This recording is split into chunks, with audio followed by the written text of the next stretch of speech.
ladies and gentlemen, we'll be beginning in just a few minutes. Thank you.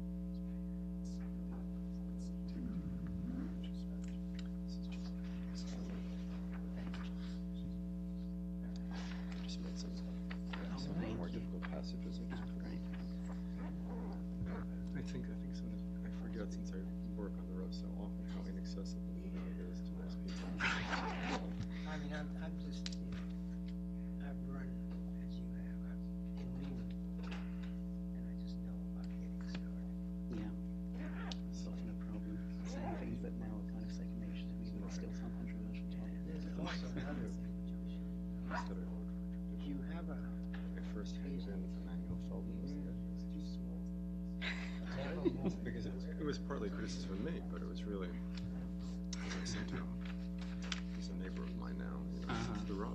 That's how he wrote. Could have written better, I think. Yeah, and also people. And he was ashamed. Somebody's You often decide. poorly edited. Yeah. There are those that are worse. Oh, for sure. But the rough is a major factor. Yeah, no, absolutely. I have one somewhere.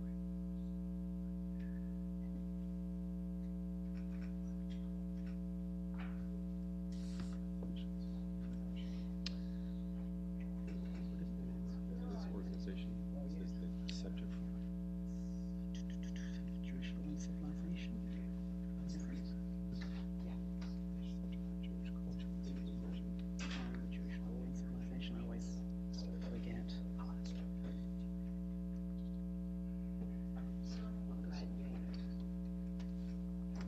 For sure. I don't know. On that side, I think Ari will probably It's okay. Ladies and gentlemen, thank you for coming to Cardozo School of Law this evening. My name is Matthew Diller. I'm the dean here, and I want to welcome you. And I think we're in for a treat this evening. This evening's panel, Stanley Fish and Rabbi Joseph Soloveitchik on Law, Interpretation, and Truth. Anyone who's here for another program should leave now. Tonight's program emerges from an article published by Bill Kohlbrenner, to my right, my, I guess, extreme right, one of our panelists, not political, but physically, or religious, juxtaposing the thought of the eminent public intellectual Stanley Fish, to my immediate right, and the leading jurist and philosopher of modern orthodoxy, Joseph Soloveitchik. In that article, Professor Kohlbrenner argued that both Fish and Soloveitchik undermine claims to Enlightenment neutrality. Professor Kohlbrenner will begin this evening's proceedings by explicating and expanding on this argument. In addition to Professor Kohlbrenner, our panel features two other scholars, Daniel Reinhold, a scholar of modern Jewish philosophy and an expert on Soloveitchik, and Stanley Fish himself, who is the world's leading expert on the work of Stanley Fish. No, I'm not. Or maybe not, but you can. It's one of those Annie Hall, Woody Allen, Marshall McLuhan moments for those of you who catch the reference. And Professor Fish will share his reflections on Professor Kohlbrenner's work as well as the presentations this evening. A panel juxtaposing the work of Fish and Soloveitchik represents well the work of the Yeshiva University Center for Jewish Law and Contemporary Civilization at Cardozo Law School, which has convened the panel. The panel is presented under the auspices of the Leonard and B. Diener Institute of Jewish Law, which was founded by Leonard and B. Diener, part of a family that has a long and deep tradition at Cardozo, not at Cardozo, but also at Yeshiva University generally. Leonard Diener was a member of the Board of Trustees of Yeshiva University. Larry Blendon, his grandson, graduated from our law school in 1986. And Leonard and B. Diener's daughter, Marjorie Blendon, is a current member of the Yeshiva University Board of Trustees and was chair of the Stern College Board for many years. So it's a pleasure to present this program under the auspices of the Diener Institute and the Center for Jewish Law here at Cardozo. The Center for Jewish Law's motto is Ancient Traditions, New Conversations. It's a vibrant academic center that aims to enrich Jewish studies, the legal academy, and contemporary civilization broadly conceived by creating and sustaining a diverse and collaborative intellectual community that re-examines and reconsiders classical Jewish texts with an ever-growing set of new conceptual tools. And we're fortunate tonight to have the director of the center, Suzanne Last-Stone, here with us as well. Where are you, Suzanne? There. Suzanne is actually off in Israel for the semester, but has come back and is with us tonight, which is just great. And tonight's panel and program will be moderated by Ari Mermelstein, the Associate Director of the Center. Thank you all very much. Thanks for coming. I'm sure it'll be a terrific panel.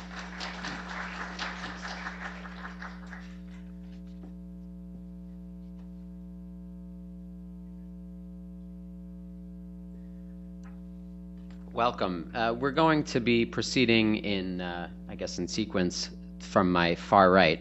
We're going to kick off this evening's panel with the presentation by Professor Kohlbrenner. William Kohlbrenner is a professor of English literature at Bar-Ilan University. Educated at Oxford and Columbia Universities, his first book on John Milton was published by Cambridge in 1996, and a book on the 18th century British proto-feminist Mary Estelle by Ashgate in 2008. An Atid Fellow and former Fellow of the Hartman Institute, as well as a former Mellon Fellow of the Humanities and Israel Science Foundation Fellow, Professor Kohlbrenner has written in a variety of scholarly journals in the fields of history, literature, cultural criticism, and theology. His work in the latter category includes articles on Rabbi Joseph Soloveitchik, which have appeared in Tradition, and in 1996 an article on Rabbi Soloveitchik and Professor Fish in the Journal of Literature and Theology that serves as the foundation for this evening's panel. On a more personal level, a more personal work, a book combining his many different interests entitled Open-Minded Torah of Irony, Fundamentalism, and Love is forthcoming from Continuum in the spring of 2011. Professor Kohlbrenner.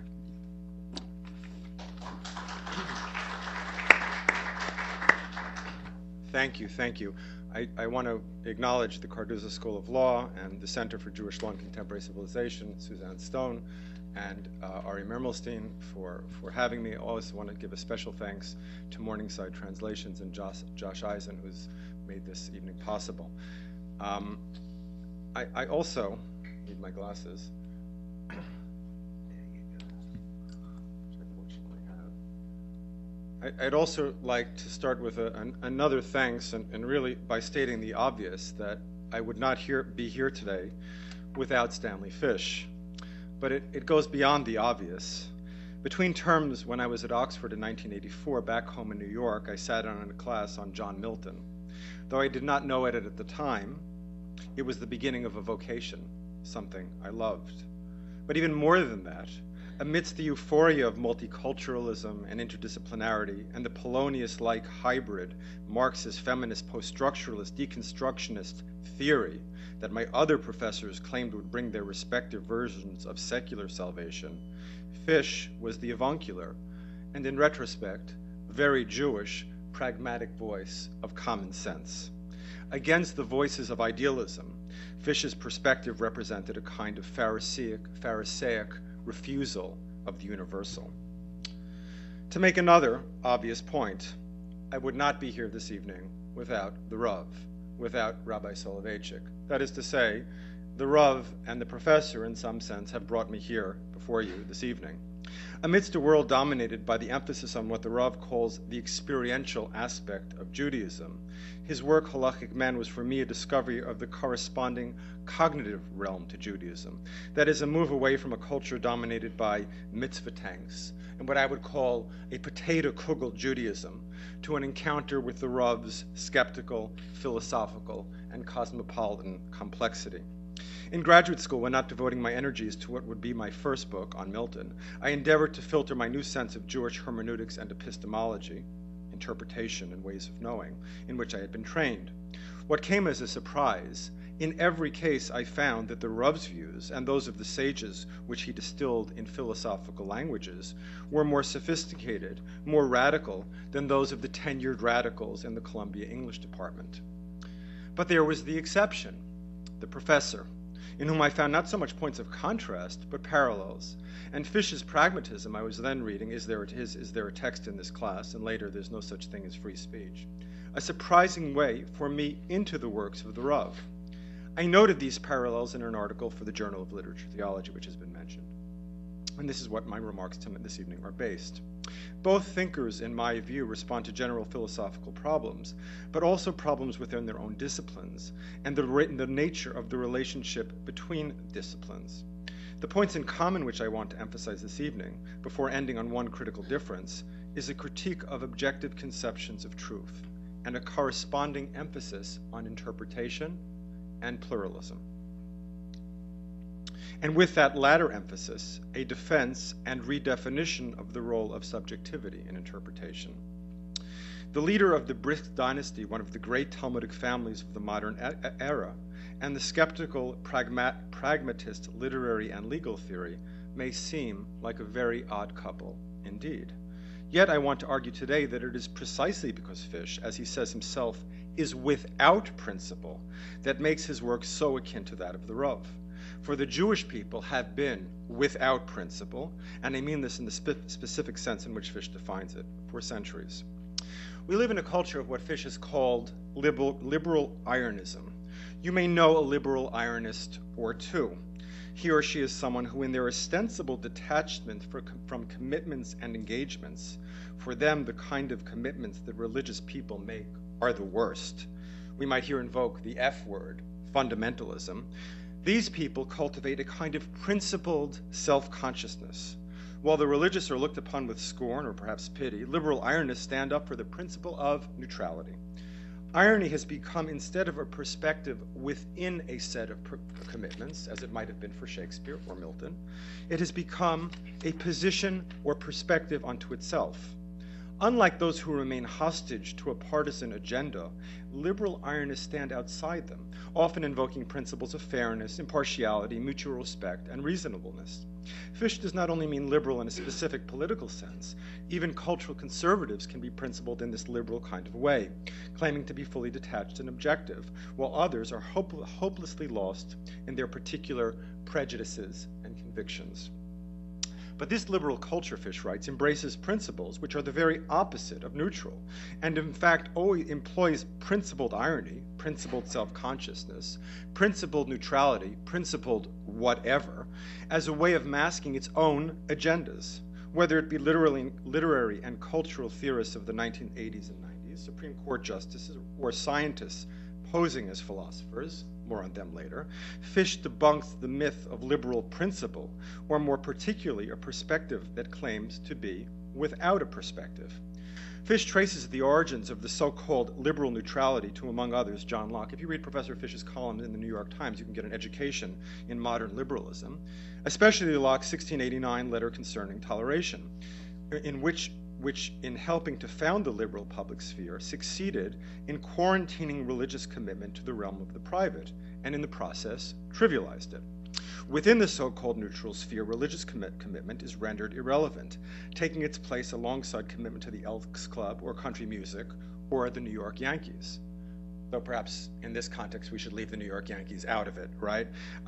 Because it itself may represent a form of religion for some of us, though I'm a Mets fan. Religion privatized is safe and also protecting a liberal perspective from a truth about itself that it cannot face. Liberals, in fact, are intolerant. As Hans-Georg Gadamer puts it, they evidence the last modern prejudice, a prejudice against prejudice, or a prejudice against belief. Solomon Schimmel, in his book, The Tenacity of Unreasonable Beliefs, argues that religious people maintain their beliefs in things unreasonable with remarkable tenacity. Fish would counter, I suspect, that liberals maintain their beliefs with equal tenacity, evidenced most clearly in the vehemence with which they marginalize or demonize religious perspectives. And you can just read the talkbacks to Stanley's articles in the Times. Yet Fish writes, there is nothing curious about liberalism's intolerance.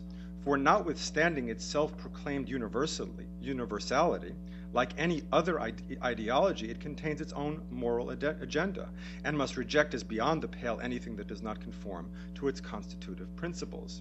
And to be sure, figures like Richard Dawkins, speaking of scientists who should respect disciplinary boundaries, and Christopher Hitchens argue their beliefs with as much, even more tenacity as some of the very religious people in my neighborhood in Bayit Vagan in Jerusalem. Liberalism, Fish argues, represents an attack on belief and conviction while masking the sets of beliefs and convictions that fuel its attacks. So literary critics of the 80s who claim to advocate pluralism, Fish unmasks, and he is right, I was there, for preaching a monotonal, almost theological creed. That is, liberals have their own theological creed or agenda. That's the trouble with principle for Fish. It blinds you from the commitments you can't own up to having. There is no distinction, Fish affirms, between those advocating reason and faith. Their epistemologies, or ways of knowing, are the same. For there is no independent reason. Reason is always situated, part of an already existent set of commitments. We might invoke here Alistair McIntyre's work. Whose reason? The Satan of Milton's Paradise Lost, as Fish points out, is eminently reasonable. But one is always already doing something, even when one appears to be disengaged or neutral. The theoretical perspective claims to be disinterested, but it is always already vested and invested. What is reasonable will depend upon the commitments or choices of faith which have already been made. For liberal ironists, progress, liberalism, and enlightenment are watchwords of those who believe that in a modern world, religion has nothing to offer us. But those watchwords, as Fish points out, not only camouflaged, but are themselves signs of commitment, of tenacious belief. So Fish continues to be the most articulate advocate for religion. Is there an irony here? A skeptical and pragmatic voice for the continuing relevance of theology. A culture without religious commitment, Fish writes, may be impoverished and thin, turning the highest things into the most ephemeral by making the operations of the public sphere entirely procedural with no content. And they do so in the name of a principle which they are unable to fully acknowledge. We just add here that in the state of Israel is still negotiating the relationship between a public sphere and religion and theology. And I think Israelis, or the intellectuals in Israel, are waiting for the Stanley Fish of Israel to help solve some of those problems, which I think are extremely urgent there. Most Israelis won't acknowledge the thinness of the liberal public sphere, to which many are running towards. The interpretive practice of those, whether they be lawyers or literary critics claiming such principle, are based upon a conception of truth as non-situated, transcendent. But one will never, Fish writes, find oneself in the cleared ground of an epistemological reform, which means for Fish that one can never aspire to a neutral objectivity achieved. One will never attain the perspective implied in the biblical, now I see face to face, a verse that Fish quotes, and this verse is central, but rather one will be in the already occupied ground of some other line of work, no less special, no less hostage to commitments it can neither claim nor recognize. All interpretations, notwithstanding their pretensions, are committed and local. There is no face-to-face experience of truth. I would add that I think Fish, though he does not specify, is quoting 2 Corinthians, Paul, and not Exodus. But one is always in the midst of a set of already existent commitments. So Fish distinguishes between an account of the law in which things are always historical and contingent, his own, and one in which the law's operations are grounded in a reality independent of historical processes. Against those who would invoke standards and norms, Fish writes that were such standards to exist somewhere, there would be no one capable of recognizing or responding to them. After all, he continues, none of us, I did give you a sheet in which some of the more difficult quotations are written, this one appears. After all, he continues, none of us lives in the mind of God or in the totality of the universe. Rather, we all live in specific places, demarcated in their configurations and in their possibilities for action, including ethical action, by transient, partial, shifting, and contingent understandings of what is and what should be. I think think that's a central quote for me, at least, in Professor Fish's work. The opposition between that which is transient, partial, shifting, and contingent, and transcendent assumes its power because elements in the latter category deny what Fish calls the principle of rhetoricity, that rhetoric alone is the medium in which certainties become established. Against the philosophical tradition beginning with Plato, Fish chooses the discredited discipline of the rhetorician against the philosophers, without, however, becoming, as he will argue in conclusion, as his critics have suggested, a sophist or a relativist. Those who commit themselves to the apparent objectivity, the cleared ground of the face-to-face, have transgressed Fish's one's universal law, acknowledge thyself rhetorical, meaning acknowledge that truths are always a function of interpretation.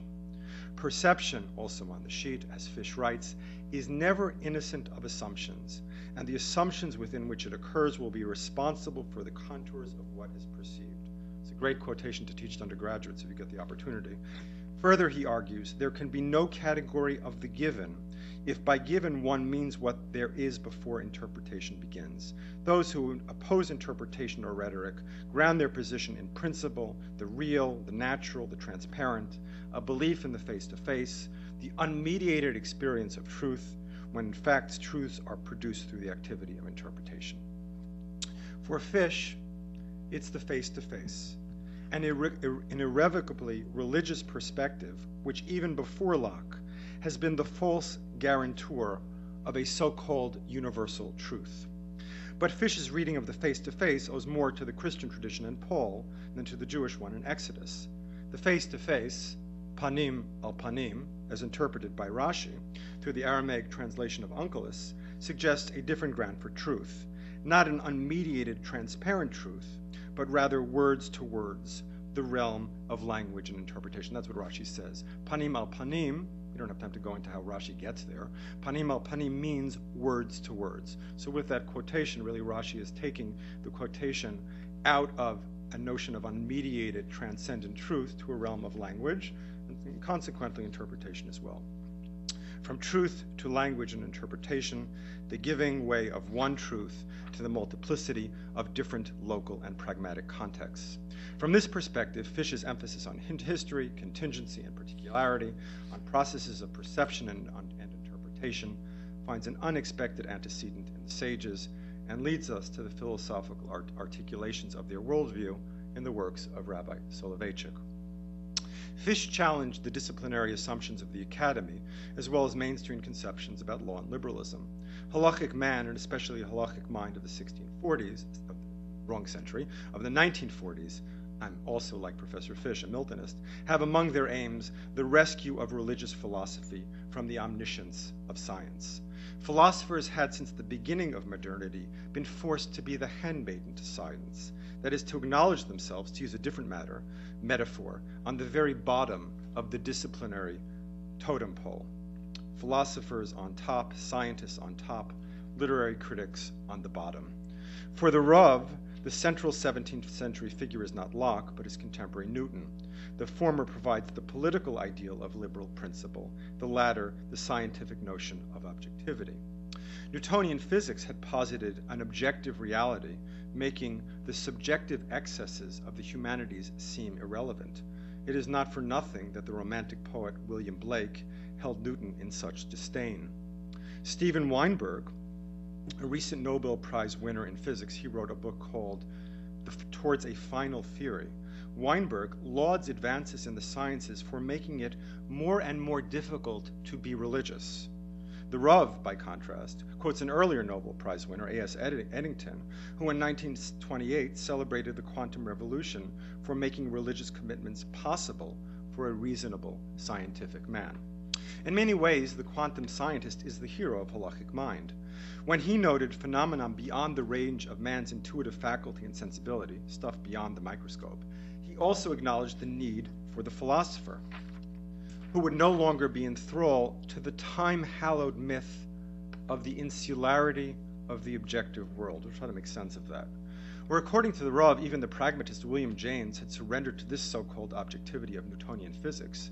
The new physics demonstrated the need for an epistemological pluralism, different ways of knowing the world, a multiplicity of interpretive perspectives. On this, the Rav would have likely agreed with the way the Harvard philosopher John Searle phrases it.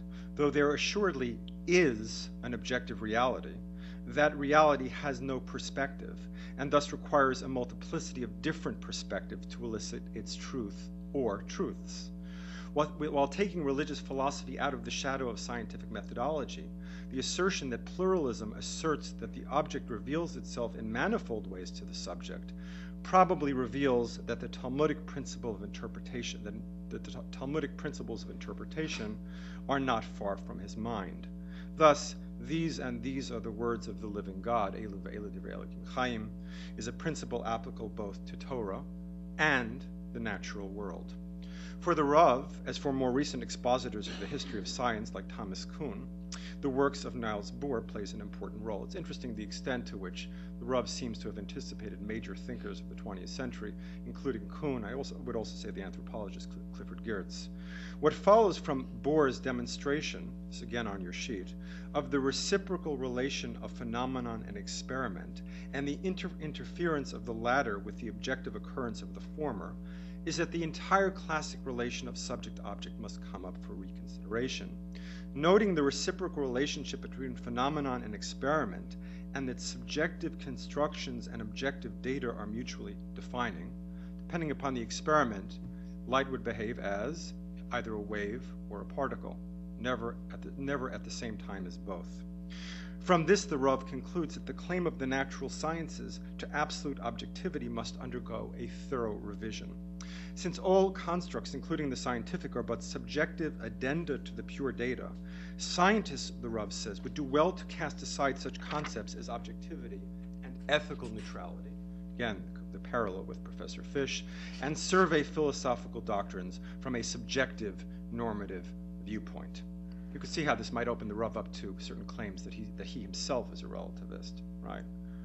By celebrating the subjective in this way. Come back to that as well. Thus, modern physics, rebelling against its Newtonian predecessors and implicitly acknowledging the heterogeneity and pluralistic character of the most basic cognitive methods, rescues subjectivity, opening the way up for interpretive pluralism and, important for the Rav in 1944, an independent sphere of religious knowledge.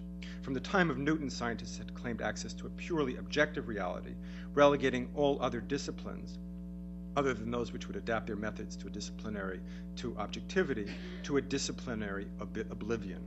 Quantum physicists, and here is their use for the Rav, emphasize the importance of subjectivity and interpretation, even within scientific frameworks, and as a result allowing for the autonomously valid claims of other disciplines, other ways of knowing. But the Rav's critique of Newtonian objectivity and his rejection of what he calls copy realism does not land him in a realm of postmodern subjectivity, as at least one of his critics has claimed. To the contrary, the Rav's criticism of subjective claims to knowledge is adamant, and only through undermining one conception of subjectivity does he revive another. In this sense, Halachic Man is a 20th century version of Nefesh HaChaim, the 18th century work by Rabbi Chaim of Volozhin, which among other things provided a critique of new Hasidic forms of subjectivity. The Rav himself was equally critical of the sentimental romantic subject informing modern reform movements, as well as the far more dangerous version of subjectivity, bringing misery and bloodshed to the world in the form of the Nazi adaptation of Nietzsche's Will to Power. In epistemological and interpretive realms, he was critical of those desiring to follow in the footsteps of phenomenological zealots, wanting to understand the divine through a hypersensible act of intuition and to reach into the sphere of supernoesis, superknowledge, a kind of transcendent form of knowing. This is the Rav's own critique of a knowledge which is based upon a face-to-face in the Christian sense. By contrast to this mystical figure, the religious philosopher, like the scientist, finds that subjective constructs and paradigms at once produce and are a product of the already constituted object, pre-existent traditions of interpretation. The relationship, as the Rav suggests, is one of simultaneity, where subject and object are mutually defining. For the Rav, unlike those celebrating an independent individualism, we might again think of Milton's Satan. We know no time when we were not as now, No, none before us, self-begot, self-made. I can still remember Professor Fish reading or reciting those lines when I was an undergraduate. Subjectivity cannot be approached directly. It is only accessible after it has first been objectified. Thus, the Rav writes, the canonized scriptures serve as the most reliable standard of reference, not for objectivity, for subjectivity, and compromise the original foundational and, again, linguistic act through which the subject realizes himself. Objectivity here is not based upon a perception of a non-linguistic truth, but rather the Deus Dixit, what God said, reaching for the Rav its most complete form of objectification in Jewish law or halakha. There is no pure subjectivity, rather subjectivity comes into being through the objective realm. What I mean by the objective realm is language, culture, halakha. We do not, the Rav writes, find two different components, the subjectively given and the objectively constructed, but one unified phenomenon. Thus, the halacha is at once the interpretive tradition to which the subject necessarily accedes, and an order which is itself continually modified, recreated through the interpretive acts of a multiplicity of subjects. This conception of the subject-object relation underlies his understanding of the processes of interpretation. Halachic man is not only a simple recipient of the Torah, but a creator of worlds through interpretation. Given the reciprocal relationship between subject-object, tradition, and interpretation, the power of what the Rav calls creative interpretation becomes the very foundation of the received tradition. The Chidush establishes its newness and innovation through its claims to antiquity. Here, and moving to a conclusion, I want to return to Professor Fish, who, like the Rav, has been criticized for advocating conceptions of interpretation informed by subjectivity, leading to relativism. When critics accuse Fish's advocacy of reader response theory of robbing texts of their objective urgency, Fish responded by at once claiming that critics create the poetry they read, exactly the point of view which his critics most vigorously reject, not to mention fear, and, paradoxically, that the claims of his critics about relativism were unfounded. For literary critics, Fish writes, create poetry, this is also on the source sheet, but they do so only through the interpretive strategies that have their source in a publicly available system of intelligibility. That system, Fish continues, not only constrains us, but it also fashions us, furnishing us with categories of understanding, with which in turn we fashion the entities to which we can point. So the opposition between subjective and objective is for Fish as well a false one, because neither ever exists in pure form, and the meanings produced through interpretation, therefore, are both in some sense objective and subjective. You see, Professor Fish is just kind of pushing aside these 19th century distinctions that have become so powerful in contemporary discussions. Fish's literary critic, like the Rav's Lamdan, produces his innovative interpretations through an appeal. It's not an appeal, actually, for he is already, as Fish would say, just doing it, to the social and institutional categories, the literary or legal version of the Deus Dixit, what God said, in which he is inscribed. So for Fish, like the Rav, the critique of principle, whether liberal neutrality or scientific objectivity, comes from the abiding sense of the centrality of relationship between subject and object, and what follows, the centrality of interpretation. By undermining in their separate fields what Thomas Nagel calls the voice from nowhere, the supposedly disinterested voice that underwrites principle and the purveyors of liberal irony, both the Rav and Fish allow for the re-entry of interpretation and a truth dependent upon a creative notion of subjectivity. In Fish's work, the relationship is always assumed to be in existence, and here I'd like to emphasize and end with a difference, while for the Rav another term appears to describe that relationship, and that word is love. While Fish anatomizes the mechanisms of belief, he has sometimes been cagey about his own commitments, advocating professionalism and the disciplinary frameworks in which they apply, acting as an authority, whether on Milton, literary theory, the law, whatever.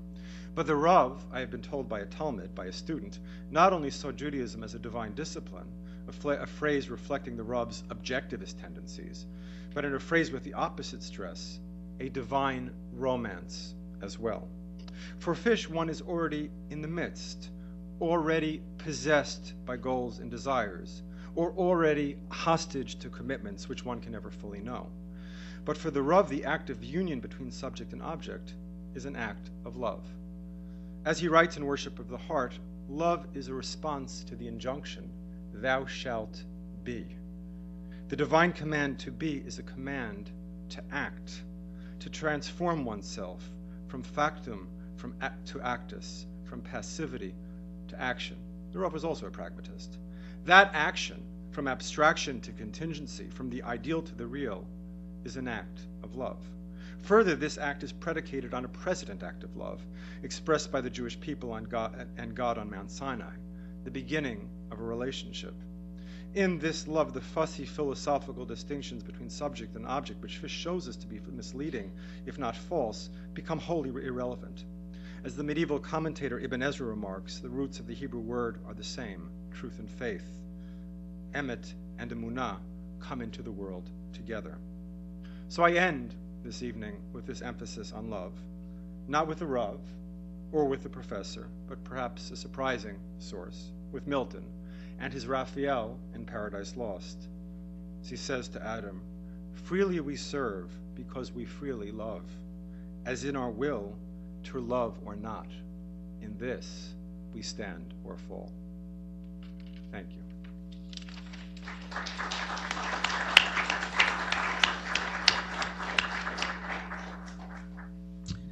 We'll hear next from Professor Daniel Reinhold, a scholar of Rabbi Soloveitchik's thought, who will focus his remarks on the aspect of Professor Kohlbrenner's discussion on Rabbi Soloveitchik. Daniel Reinhold is Associate Professor of Modern Jewish Philosophy at the Bernard Revel Graduate School of Jewish Studies of Yeshiva University. He had previously held the post in Judaism in the Department of Theology and Religious Studies of King's College London, following 2 years at the renowned Jews College of London. Dr. Reinhold holds a BA in Philosophy from the University of Cambridge, an MA in Hebrew and Jewish Studies from University College London, and a PhD in Jewish Philosophy from the London School of Economics. His research interests lie at the interface between Jewish and general philosophy and include the study of models of practical justification in Jewish and general philosophy, the significance of the work of Nietzsche for modern Jewish philosophy, and the philosophical analysis of the thought of Rabbi Soloveitchik. He published his first book, Two Models of Jewish Philosophy, Justifying One's Practices, in 2005 with Oxford University Press, and his second book, An Introduction to Medieval Jewish Philosophy, in March 2009. Professor Reinhold.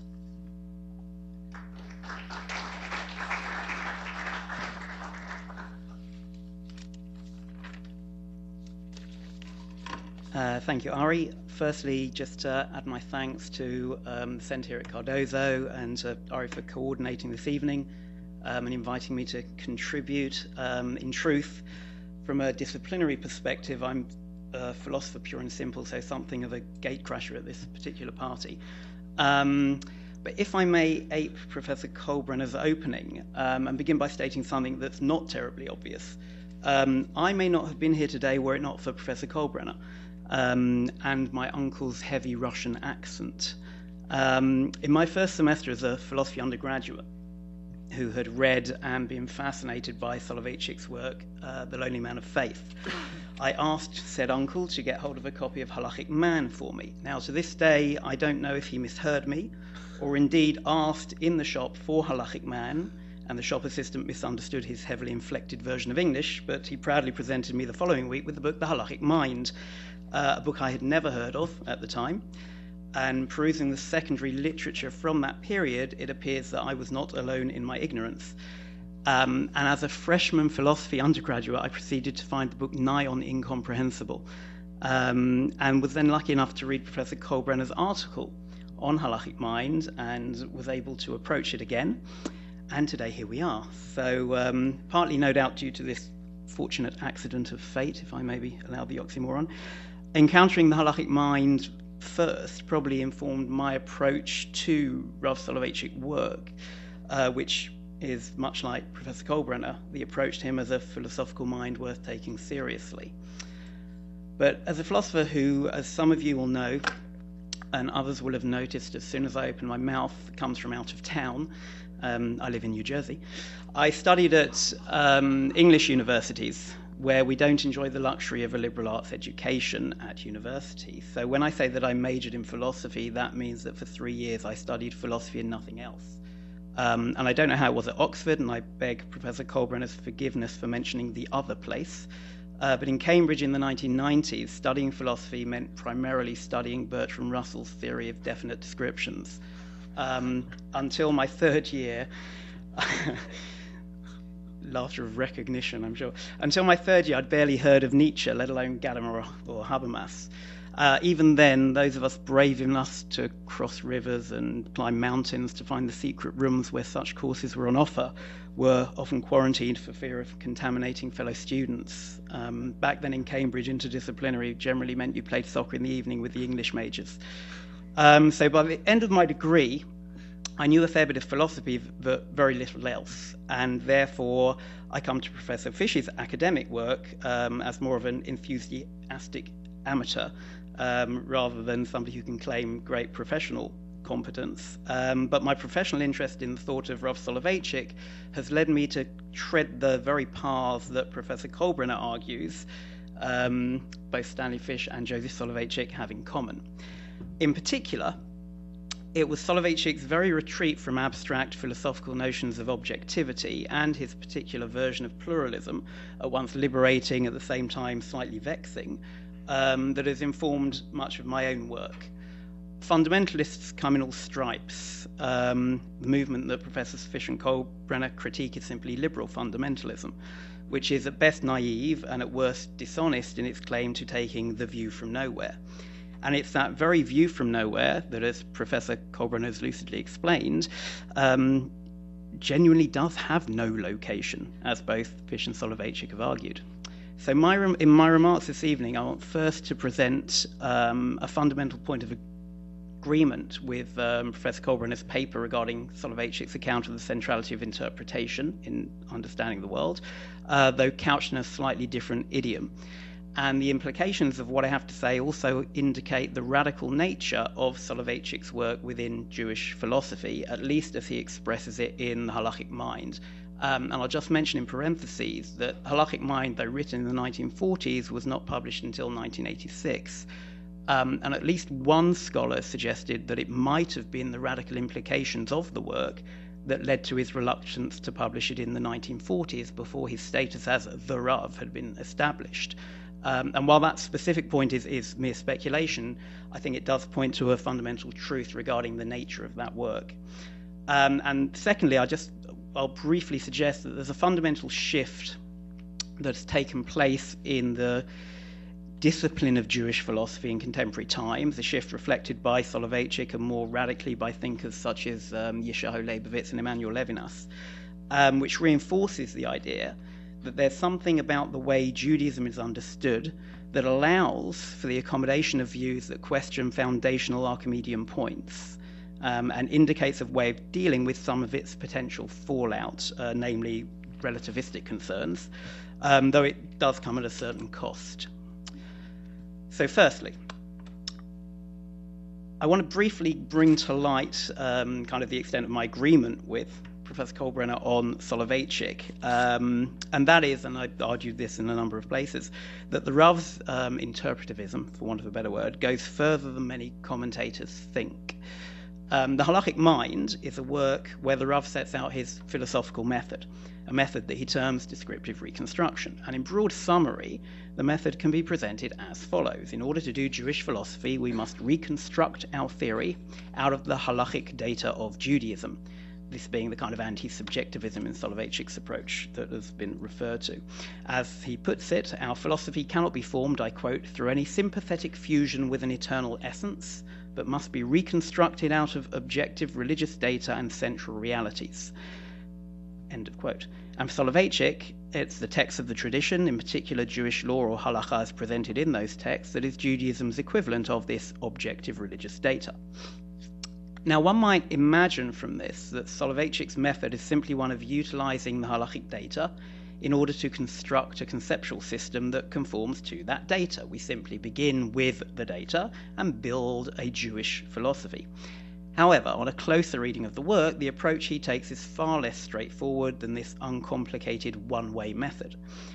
For as Professor Kohlbrenner points out, the hero of this work is the quantum scientist, whose method becomes the model for the modern philosopher of religion. And it's specifically as a result of engaging in a two-way rather than a one-way process that the quantum scientist becomes the paradigm for the philosopher of religion. For the modern scientist was forced to look beyond his so-called objective data and take a holistic rather than atomistic approach in order to understand newly discovered recalcitrant data.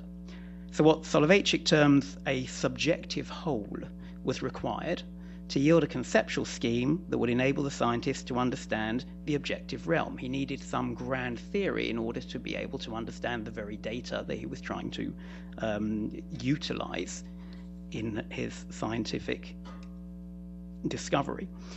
But how is one to arrive at that subjective whole? According to Soloveitchik, by reconstructing it out of the very data it's intended to explain.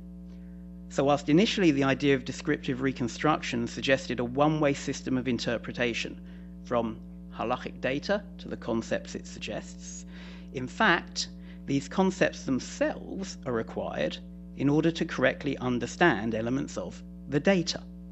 So we have a kind of a circular approach here, and to quote from Halachic Mind itself, Soloveitchik says the following: the understanding of both nature and spirit is dualistic, both mosaic and structural. But, and this is of enormous importance, the mosaic and structural approaches are not two disparate methodological aspects which may be independently pursued. They form one organic whole. Close quote. With the terms mosaic and structural standing in here for atomistic and holistic respectively, Soloveitchik's point is that we cannot understand the objective parts without a subjective whole, but cannot form that subjective whole without the parts. Now, this method of descriptive reconstruction struck me back then and still strikes me as very much like the method of reflective equilibrium that has become the focus of much philosophical attention since its use by the great liberal John Rawls in A Theory of Justice. And incidentally, the method of reflective equilibrium ultimately appears to me to be no less than what's termed the hermeneutic circle by those working in a more continental idiom. So Rawls believes that in constructing the theory of justice, we ought to begin our deliberations from our settled convictions about justice at various degrees of generality and, to quote, to try to organize the basic ideas and principles implicit in these convictions into a coherent political conception of justice. But significantly for Rawls, these judgments from which he starts are merely a provisional starting point. The idea behind reaching reflective equilibrium is that once formed, the principles of the theory might actually force us to rethink some of our considered judgments and revise or even withdraw some of them. So, for example, principles of equality that might have been formed from early considered judgments, say 100 years ago, might have made one wonder why women didn't have the vote, for example, yielding a change in certain considered judgments and thus yielding a new subset of judgments to be considered when revising the theory. So what we have here is a process that continually works both from the considered judgments to the theory and back again in order to adjust the two into a mutually justificatory system. Now, it seems to me that that's precisely the approach to Jewish philosophy that Soloveitchik takes explicitly in the aforementioned quote from the Halachic Mind. When we come to consider the halachic parts in order to form our theory, mosaic approach, we're already implicated in the system and have a pre-understanding of the parts, structural approach. But at the same time, in making the theory explicit, we may come to a new understanding of the parts and thus be confronted with a new part-whole relation. The appearance of this two-way approach, where we not only construct the theory, in this case Jewish philosophy, out of halachic parts, but also use that theory to comprehend those parts anew, seems to be the very essence of the approach that he's arguing for in the Halachic Mind, yielding a model of theory construction, and I use theory here in a very loose and unprincipled sense, that firmly supports the interpretivism that Professor Kohlbrenner has presented as emerging out of Soloveitchik's thought. It's worth noting an objection has been raised against imputing this method to Rav Soloveitchik, for the implication of taking this dualistic approach is that the sources of Jewish law, the halachic sources, are at the mercy of the philosophical theory that is discovered to best fit them. A particular philosophical position might force the withdrawal of particular considered halachic judgments, which leads to a problem for an Orthodox Jewish thinker bound to the halachic system like Rav Soloveitchik. For can an Orthodox thinker allow for such theory-based revisions of Jewish law itself? Well, actually, yes, because if the theory on which the revisions are based is a theory formed out of the data itself, rather than something that comes from some putative Archimedean point drawn from without, the kind of part that Aristotelianism would have played for Maimonides, for example, Soloveitchik's theory-based revisions would be based on sustained reflection and discussion within the terms of the system, which it seems to me is precisely what the oral Torah in Judaism has been doing since time immemorial. Halachic development then is driven by the system itself, and is not a result of grafting some alien philosophical system onto it.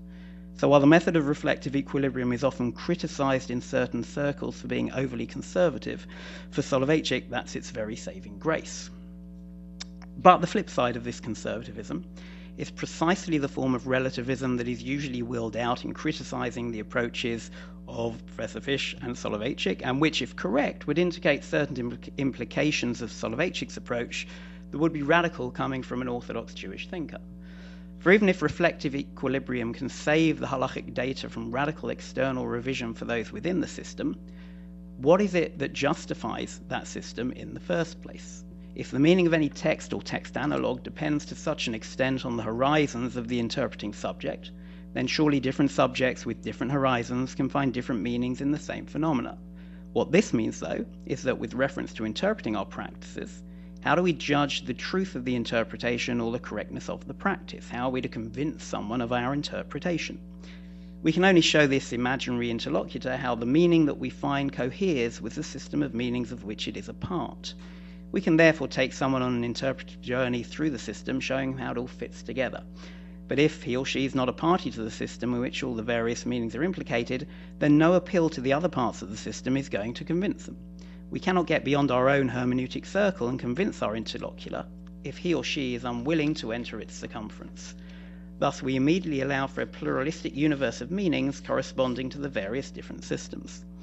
The approach implies there's no way to break out of our own interpretive circles in order to test the objective validity of our interpretations, and that is where charges of relativism are usually produced.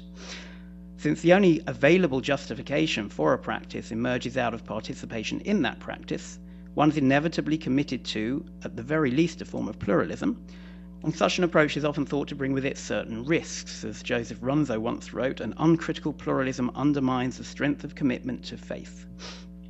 But need that be the case?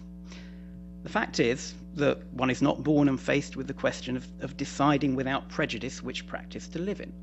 One is born into a practice and habituated into it.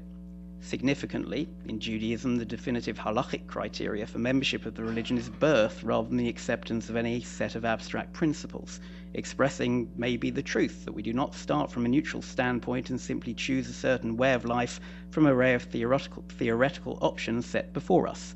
We neither do so, nor indeed could do so. For in order to be able to make such an informed decision, we must have some criteria to enable such a choice. And by the time one's given to rational reflection on one's practice, one is reflecting very much with prejudice. Once we're in a position to make any reflective choice about practical options, we've already been inculcated into a certain way of life. Soloveitchik's approach leads us to understand the value of our own practice, while accepting that others might be unable to understand why we see that practice as rational, and may differ in the practices that they accept and can justify to themselves. What all this means from a practical perspective is that we will have what I've termed elsewhere reasoned confidence in our practice as a result of participating in it, and will not have a corresponding confidence in those in which we have not participated.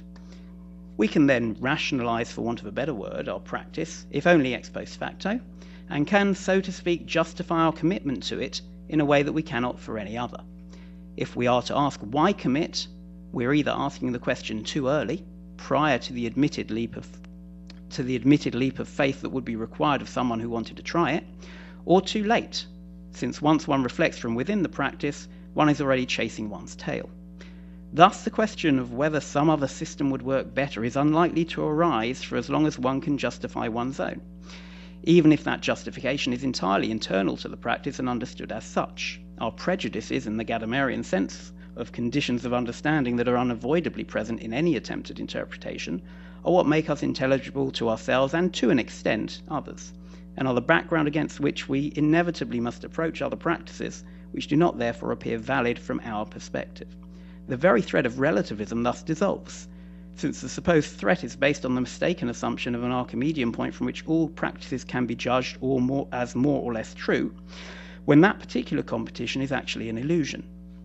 Grand metaphysical truths do not seem relevant to one's commitment to one's practice, and that leads me to my second point, which is that there's a very real sense in which the primacy that contemporary Jewish thought gives to elucidating the nature of Jewish faith and practice reflects an implicit retreat from the Archimedean assumption. The idea of the primacy of practice is something that you can find not just in contemporary Jewish philosophy, but throughout the history of Judaism. And Soloveitchik, along with many other contemporary Jewish thinkers, such as Leibowitz, emphasizes time and again that he's not attempting to justify the practice of Judaism to all comers. Medieval Jewish thinkers did believe it was possible to justify Judaism by appeal to universal standards. Take Maimonides as an example. If truth is the standard, then Judaism is clearly the most rational religion, for it was, in his view, the superior exemplar of, or means to attaining, the truth than any other monotheistic alternative. If one were to begin from a neutral perspective, a rational being, insofar as he is rational, could, in principle, be convinced of the superiority of Judaism for Maimonides. But this idea of a neutral starting point from which we can assess all the rational alternatives is one that Soloveitchik appears to have to reject, given his interpretivism, as does Leibowitz, who, to quote briefly, says, "I know of no ways to faith other than faith itself. It cannot be taught. One can only present it in all its might and power." Few contemporary Jewish philosophers are concerned with truth as correspondence to some theological reality, and indeed ignore much of what traditionally passed for theology in days gone by. Indeed, they're concerned to present the nature of the life of Jewish faith from within, which begins for an orthodox thinker like Soloveitchik from the primacy of the halachic practice that makes it up. But this yields a particular task for Jewish philosophy, a parochial task, though in a non-pejorative sense, which is that of trying to present various models for understanding the faith experience of Judaism, rather than fictional universal grounds that might persuade someone outside of the practice of its truth. In a sense, Jewish philosophy has become less apologetic. And yet, this actually undermines an idea that some within Orthodox Judaism, including Soloveitchik, find difficult to give up, which is the idea that all Jews are obligated to observe the commandments, the mitzvot. This appears to be something to which Soloveitchik is committed, but at the same time, the pluralism that's the implication of his stance makes it difficult for him to deny intrinsic value to alternative approaches to Judaism, even if it is a value to which he realizes he has no access. In the end, it's precisely this tension that continually resurfaces for Soloveitchik, whose general approach undercuts an apparent desire for a form of objectivity that by his own lights is unattainable. That he at times attempts to combine the pluralism of halachic mind with a form of good old-fashioned realism may be his attempt to have his cake and eat it, when what is really required is a final step away from attempts to confront the system with reality at all. A step away from Fischer's face-to-face to something more akin to that of Levinas, to the realm of practice and its elucidation. But then Soloveitchik's exchanged a universalism of thought for a universalism of practice. And paradoxically, the only way out of the relativist bind might be for him to give up on the latter as well.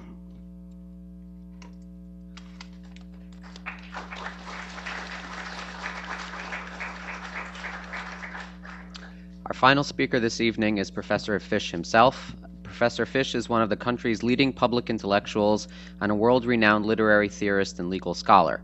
Currently Davidson Kahn Distinguished Professor of Humanities and Law at Florida International University, Professor Fish is visiting at Cardozo this semester as the Florsheimmer Distinguished Visiting Professor. He has held academic posts at the University of California, Johns Hopkins University, and Duke, and was Dean of the College of Liberal Arts and Sciences at the University of Illinois. Professor Fish is an extraordinarily prolific author, having written over 200 scholarly books and articles. His books include Surprised by Sin, The Reader in Paradise Lost, There's No Such Thing as Free Speech and It's a Good Thing Too, Professional Correctness, Literary Studies and Political Change, and How Milton Works. His newest book, a study of 1960s TV drama entitled The Fugitive in Flight, will appear in November 2010. Professor Fish is also a contributor to the Opinionator blog for the New York Times Online. Professor Fish.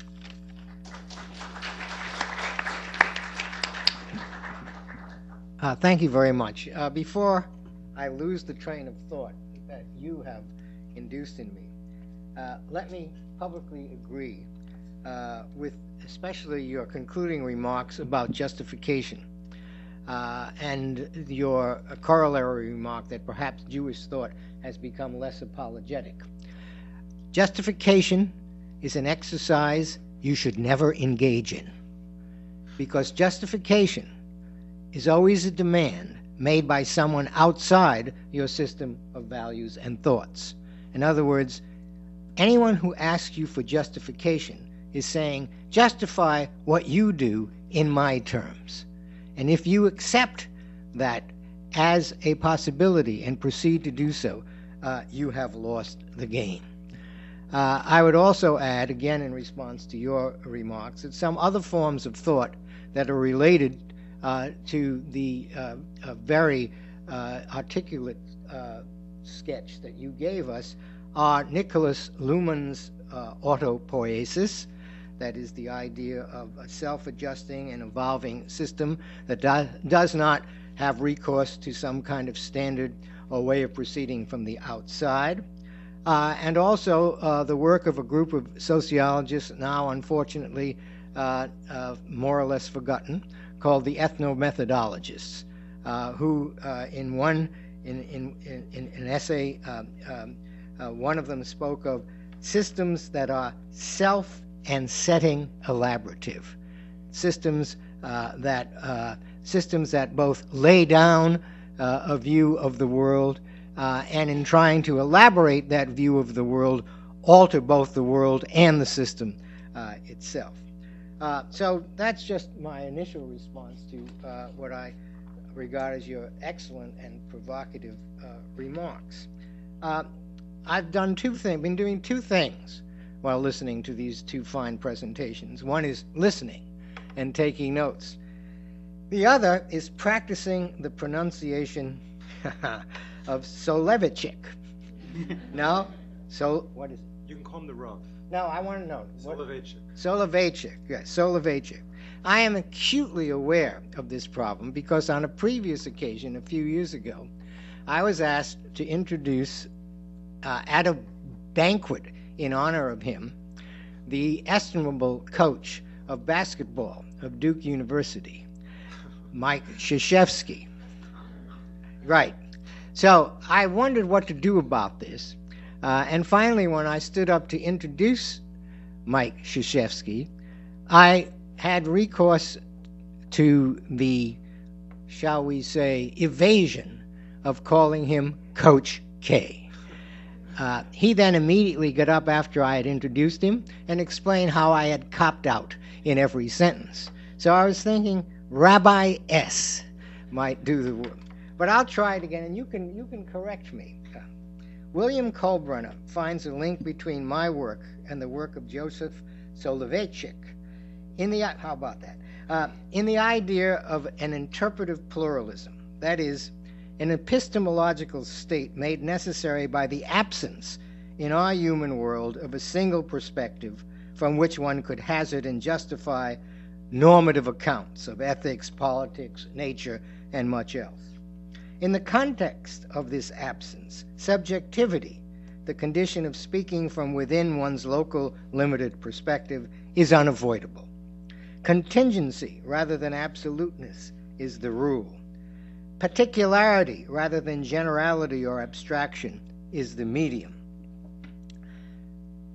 Kohlbrenner quotes my old friend John Searle, as you've heard, as saying that although there surely is an objective reality, that reality has no perspective and thus requires a multiplicity of different perspectives to elicit its truth or truths. And Kohlbrenner might have also quoted, as he often does, as I often do, John Milton, who declares in the Areopagitica, quote, "It is not impossible that truth has more shapes than one, and may be on this side and then on the other, without being unlike herself.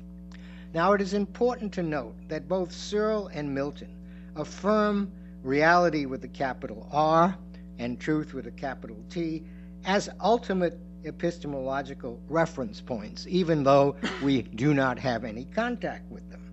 It is just, they say, that the existence in a realm beyond us of these epistemological reference points is of no interpretive help whatsoever when we come to take up a particular interpretive tasks. Knowing that truth is out there and that reality is real does not provide us with an interpretive direction or with an interpretive method. We must proceed from where we are situated in local and revisable contexts, making use of the resources those contexts afford us. And most of all, making use of the resource of language, that system of signification that makes predication possible, and also, because it is a system, man-made and historically emergent, makes change and revision and pluralism inevitable. Another way to put this, a shorthand way to put this, is that there can be no such thing as a theory of interpretation.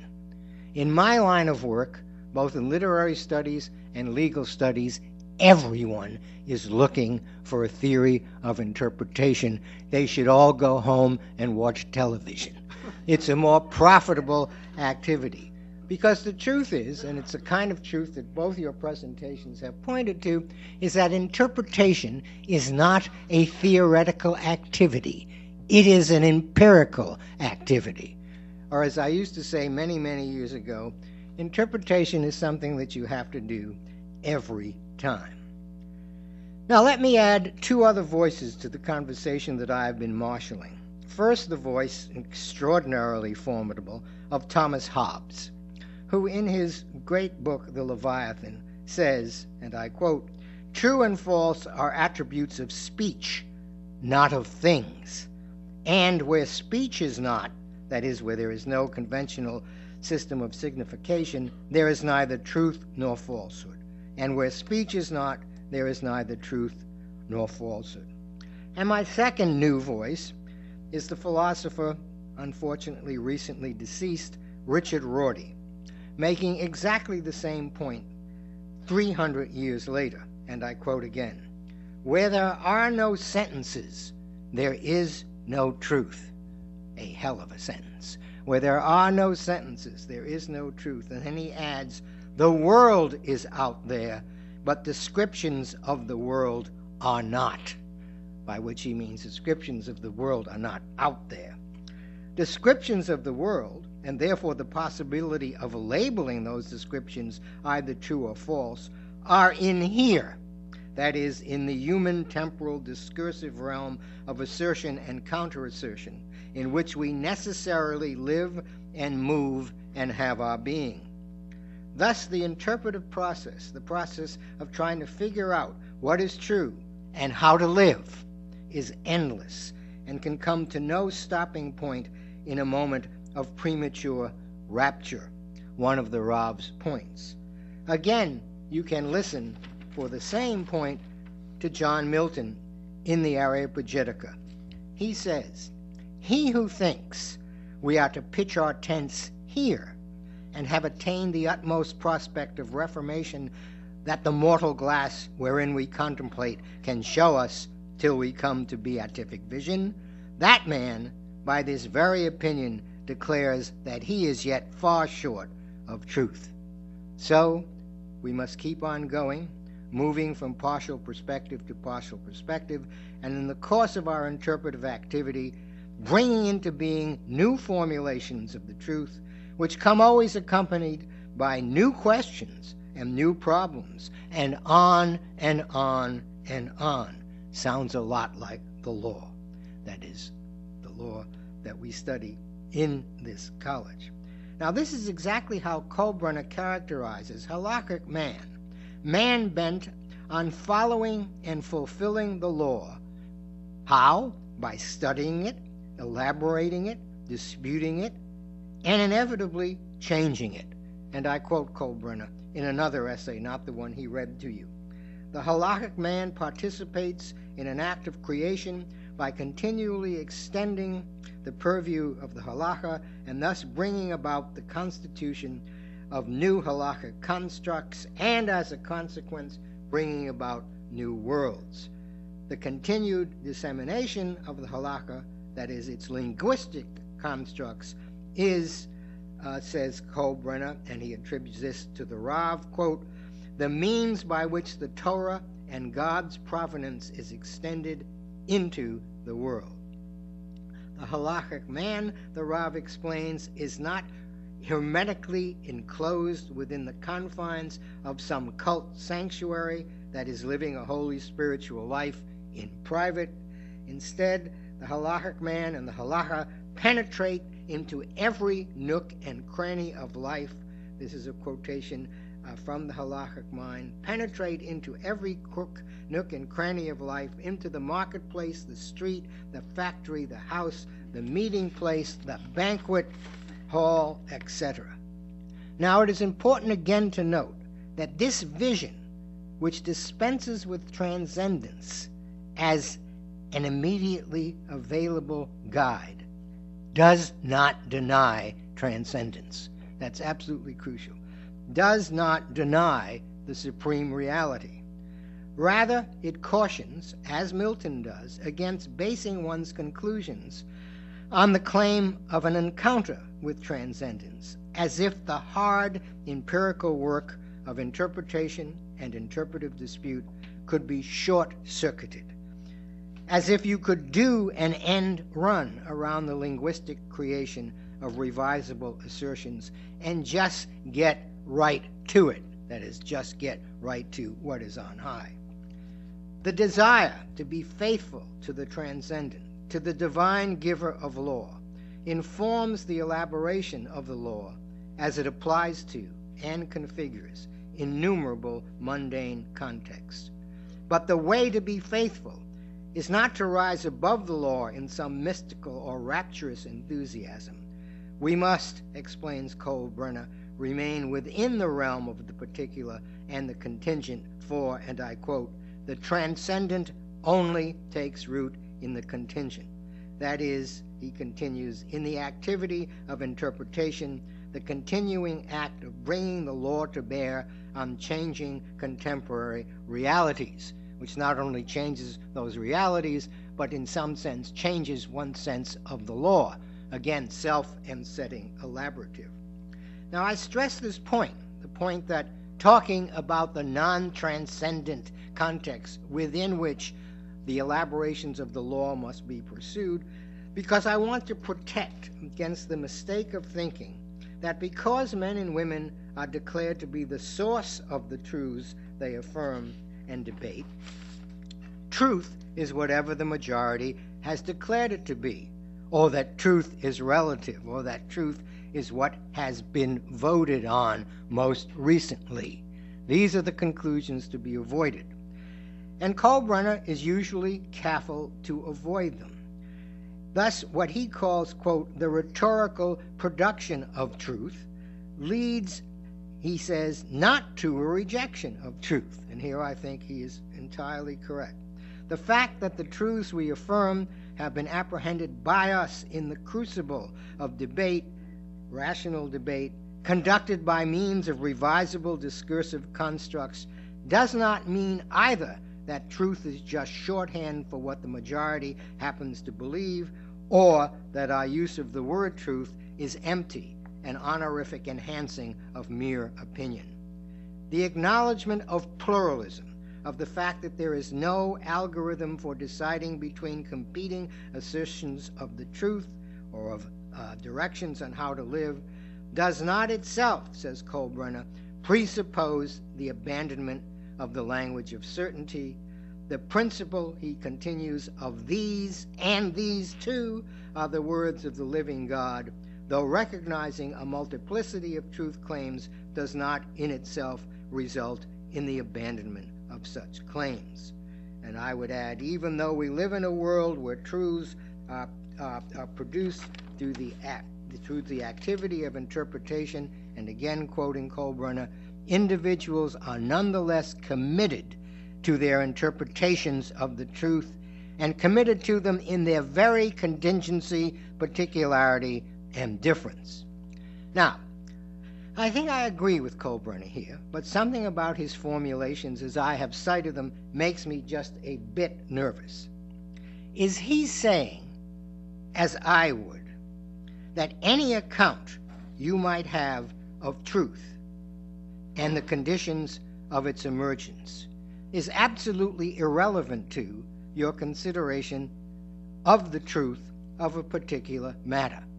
That is, when you start thinking about a problem such as should we or shouldn't we do X, or is X or Y the better interpretation of Z, there are many resources to which we might have recourse while answering that question, but a theory of truth, or I would add, a theory of anything, is not one of them. Theoretical accounts of truth, I would say, and have said many times, neither enable or disable one's efforts to get at the truth of something particular. The work of theory building and interpretive work exist on entirely different planes. They are different games and have nothing whatsoever to do with each other. That's what I say. And I hope that's what he says. But I'm not sure, because I sometimes fear he may be saying that you can be committed to the truth of your conclusions even though you know theoretically that they are contingent and revisable. If he's saying that, that would imply that an awareness of the contingency of interpretation could affect the way we do interpretation and might make us or cause us to have, let's say, a more charitable view of the interpretations others, that is, others than ourselves, propose.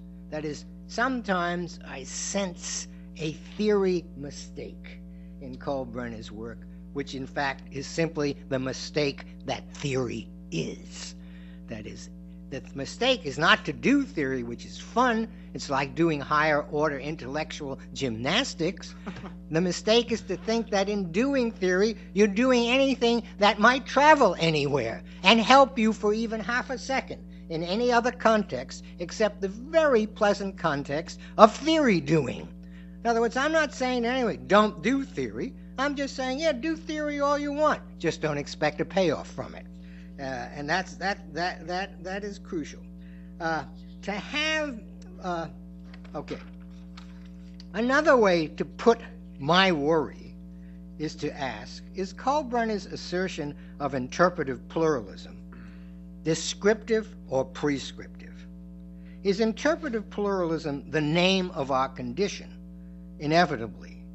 That is, the effect of original sin, fallibilism, and the unavailability of unmediated truths? Or is interpretive pluralism the name of a program that we should enact, or a stance that we should assume? At times, Kohlbrenner's accounts of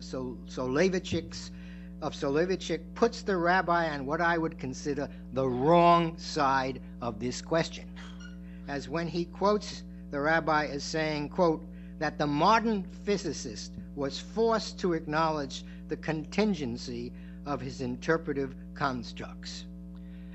I would guess that some physicists, modern and even postmodern, might perform this acknowledgement, might wake up one morning, perhaps after having read Kuhn, and say, my God, or something similar, I must acknowledge the contingency of my interpretive constructs.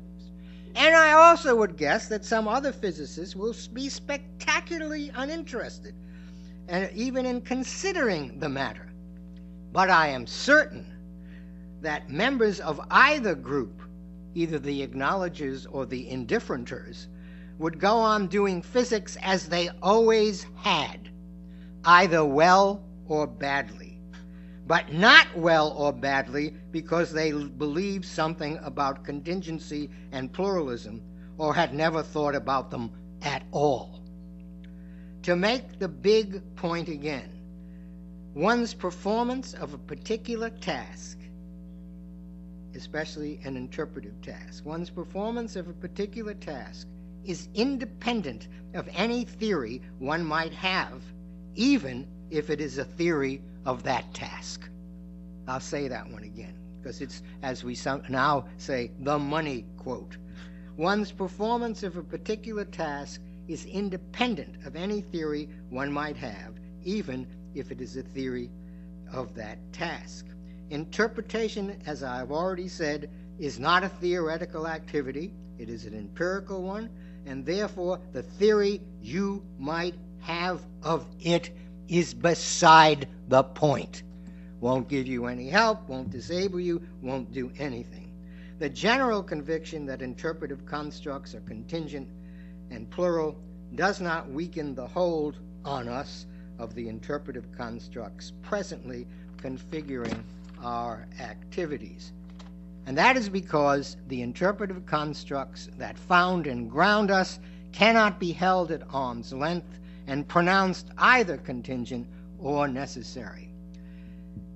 What we take to be true might be shaken by evidence that emerges in the relevant context of mundane debate and investigation, but it won't be shaken by a revolution in our account of epistemology, should we be one of the few people in the world curious enough to have an account of epistemology. A very odd thing to do.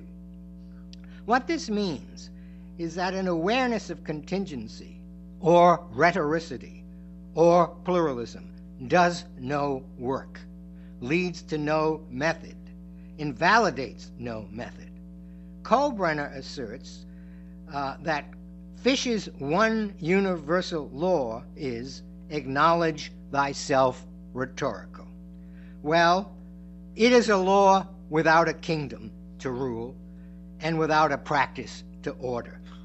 At most, it is the demand I make of theorists and philosophers who claim to have escaped or evaded rhetoricity and claim to have discovered method with a capital M or a position of neutrality. To those, I say, no, you haven't. You're just as rhetorical and contingent as the rest of us. But I also say, don't worry about it. It doesn't matter. You got your theory wrong, and I'm here to tell you that. But I'm also here to tell you that the interpretive task you may now be called on to perform won't suffer, at least not from that deficiency. It could suffer because you didn't know enough, or you skipped some steps or something and so on. But the fact that you had the wrong theory or had a theory at all isn't going to matter. So to sum up, pluralism is what we are condemned to or blessed by virtue of our not having an unmediated relation to transcendence. The object of our attention, God's will and law, will not disclose itself to us immediately. But pluralism cannot be a program, and while an acknowledgement of pluralism might be a nice social gesture on some occasions, it won't get you anywhere, neither will it prevent you from getting anywhere. Just where are we trying to get in our interpretive deliberations? My last question. The answer is we're trying to get to the point where we can know the way of the law and walk in its path, which will also be the path God commanded.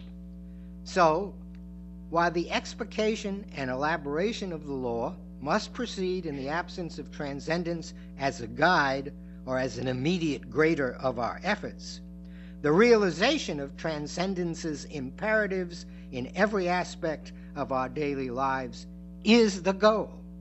And that means, as Kohlbrenner almost sees, that as interpreters we are always and already originalists, and necessarily so. Here's the quote from Kohlbrenner.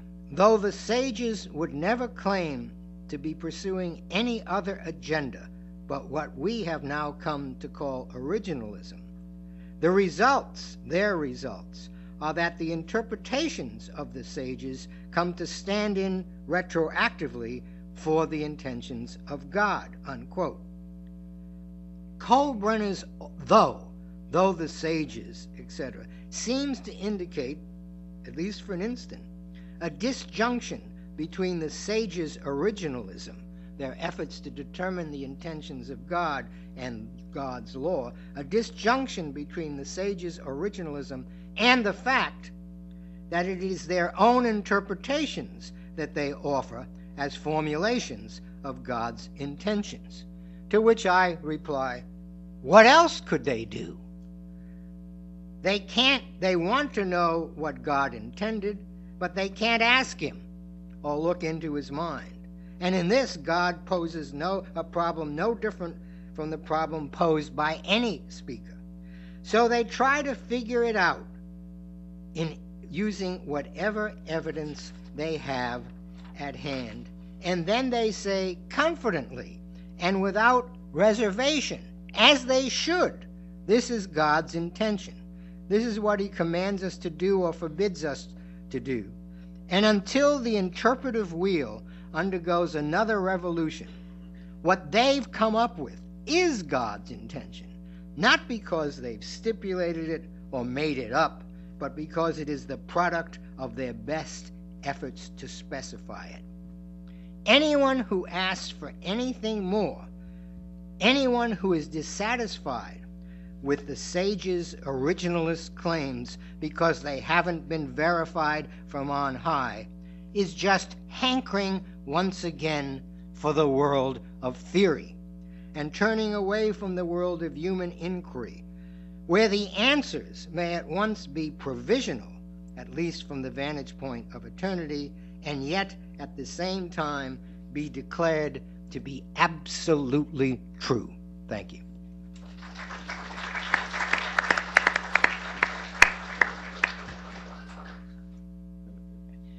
We'll take a few minutes for a conversation among the panelists, starting with a reply by Professor Kolbrenner. I first want to thank both Daniel and Professor Fish for their very engaged reading of my paper. And Kolbrenner's reply is definitely, as Hillel once said, on one foot. It's difficult to have digested the complexity of the responses to my paper. I remember when I was an undergraduate learning Milton from Professor Fish, and he taught us that unlike other authors with Milton, there were just two ways of getting it: God's way or Satan's way, the right way or the wrong way. And it seems I'm being accused, maybe, perhaps, yet once more, of being in the satanic camp. So I hope that Kolbrenner is not of the devil's party without knowing it, of theory's party without knowing it. I don't think that I am. I don't think the theory hope, which Professor Fish attributed, among other people, to Richard Rorty, is something that I am harboring. In response to what I understood as the two main criticisms of Professor Fish, that there seemed to be this theory agenda, that it makes a difference. At best, Professor Fish, it's a mere social gesture. Or secondly, that the sages could not do anything else, and therefore there's no reason to suggest anything other than this is what God intended, when Rav or Rabbi says this is what God intended.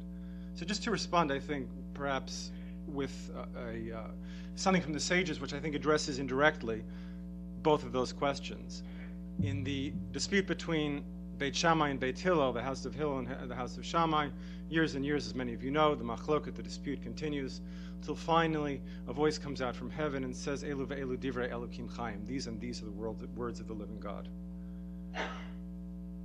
The Gemara actually goes on in Israel, and the Gemara goes on and says, we paskin, we determine the law to be like Beit Hillel. In Israel, Beit Shammai would form an opposition party. Beit Shammai does not form an opposition party. Why do we paskin like Beit Hillel? Because I think Rabbi Yirmiyah says, because, does anybody remember the exact language of the Gemara? They listened carefully to what Beit Hillel said, to what Beit Shammai said, and they repeated what Beit Shammai said before they repeated what they themselves said. Now, I don't think this is merely a social gesture. I think the circumscribed pluralism of which the rabbis are writing is one in which it is necessary to acknowledge the other perspective. I think a way to understand this for non-Jewish studies people is Wittgenstein. We didn't mention Wittgenstein, would be the other natural person to mention, is the duck-rabbit picture, which many of you have seen in philosophical investigations, and some other of you have seen in Howard Johnson's menus when you were young, right, which is both simultaneously a duck and a rabbit. I mean, it is that circumscribed pluralism. It's a duck and a rabbit, but if somebody were to come and say it's an elephant, what would you say? There you would be polite and say, I'm very sorry. That's not the case. It's only a duck or a rabbit. That the pluralism is one that is circumscribed. And therefore, the gesture of Beit Hillel to Beit Shammai is more than simply a social gesture.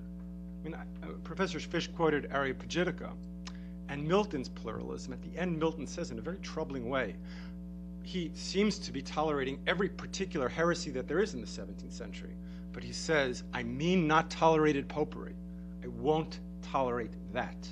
I won't tolerate Catholics and Kol v'chomer, right? How do you say that in English? And by extension, we don't need to mention Jews, we don't need to mention Muslims, we don't need to mention atheists. They are not included.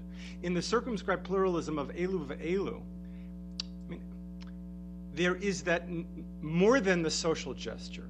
For the full truth of the world to be elicited, I need to know what Beit Shammai says, because we are involved in the same project. In this sense, it's not a liberal pluralism. It's very, very different from a liberal pluralism. That's what also makes the intentional argument that I foregrounded in the piece. When Rava is saying the hamburger in front of you is kosher, and the Baya is saying, don't eat that, it's not kosher, it makes the attribution of those intentions to God problematic.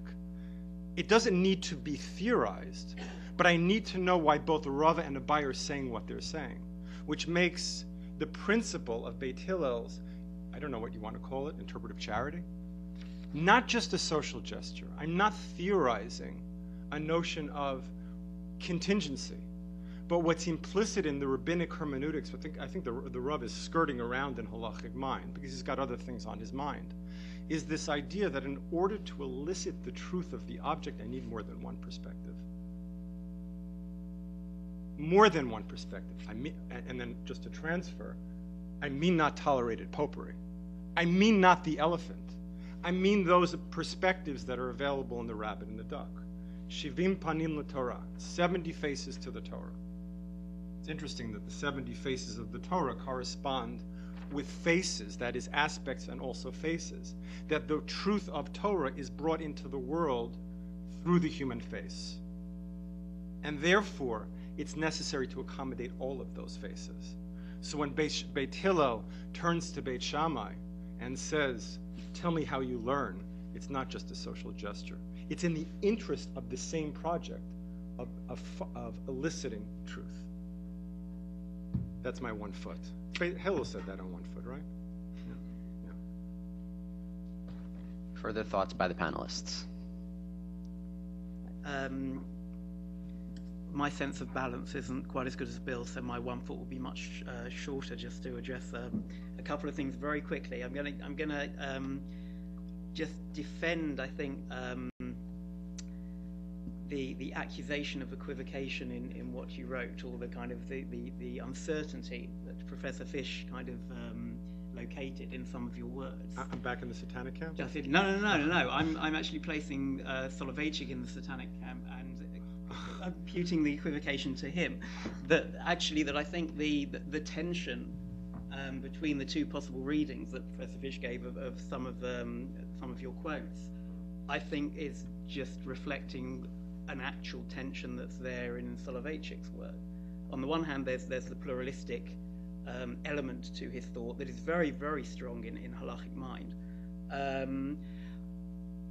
And there are elements that we might call pragmatism. At the same time, there are a number of points at which he steps back from kind of fully blown pragmatism and actually does talk, as I mentioned briefly, in terms of realism. There is a certain so I think that the theory hope, so to speak, is something that is certainly there in some of Soloveitchik's formulations, that maybe is kind of underlies some of the ambiguity, shall we say, in the formulations that kind of you were building on, based on him. I'll say one other thing, which is that I mentioned kind of the primacy of practice in kind of in contemporary Jewish thought. What then becomes of theory? And when I speak of the primacy of practice in Jewish thought, actually it's another Rawlsian kind of idea of an overlapping consensus, that there is kind of practice, and then in terms of the conceptual apparatus that you use to explain to yourself that the meaning of that practice, you pays your money, you takes your choice, and that's always been the way in Jewish philosophy. But in that case, there is no theory that leads to the practice. There are a myriad theories that lead to the practice, and thus, what is the point of theory? Interesting as fresh, it's theory. I think that when it comes to Jewish philosophy, to theories of Jewish philosophy, the delight is precisely in the theory. It's kind of, to use a term from the kind of Judaic tradition, it's lishma. The theory doesn't actually kind of produce the practice. It's an afterthought that is delighted in for the sake of theory itself. It's something that kind of I wrote in the conclusion to my first book, was exactly kind of this point about theory, which was just an interesting overlap with a point that was central to Professor Fisher's presentation. I'll leave it at that.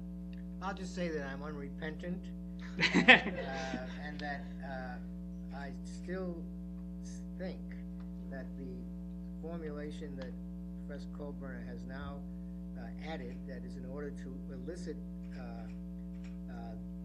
what was it? In order to elicit the truth implicit in the object, whether it be the physical world, or I think where the rub is really coming from is from Torah, from the law, let's say. You need more than one perspective.